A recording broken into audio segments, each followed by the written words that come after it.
আবু বকর। ওনার ব্যক্তিত্ব এমন ব্যক্তিত্ব, 8টা জান্নাতের দরজায় ওনারে ডাকবেন, আসেন ওইটা দিয়ে না আমারটা দিয়ে ঢুকেন, ওইটা দিয়ে না আমারটা দিয়ে ঢুকেন। আবার বিশ্বনবী বললেন, তোমরাও যদি ওযুর পরে আশহাদু আল্লা ইলাহা ইল্লাল্লাহ ওয়া আশহাদু আন্না মুহাম্মাদান আবদুহু ওয়া রাসূলুহু পড়তে পারো, তোমাদের জন্য জান্নাতের 8টা দরজা খুলে দিবে কে?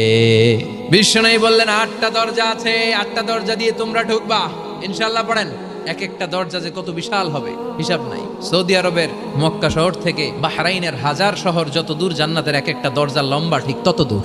সেই হিসাবে কয়েকশো কোটি জান্নাতি এক ধাক্কায় এক দরজা দিয়ে ঢোকার সুযোগ পাবে। সব জান্নাতীদেরকে নিয়ে ফেরেশতারা ছুটবে, চলেন জান্নাতে যাই। যেতে যেতে ওরা অনেক সুন্দর সুন্দর গেট দেখবে, এগুলারে বলে ওয়েলকামিং গেট, রিসেপশন গেট। তো সংবর্ধনা গেটগুলো এত সুন্দর হবে, এত সাজানো মনোরম সুস্নিগ্ধ হবে, আশেপাশে এত স্পেস, এত জায়গা, এত ফুর্তি মজমাস্তির জায়গা, খাবার দাবার, খানা পিনা, এগুলো দেখে জান্নাতীরা মনে করবে এইটাই মনে হয় জান্নাত। আসলে এটা কি জান্নাত? ফেরেশতারা বলবে এইটা না।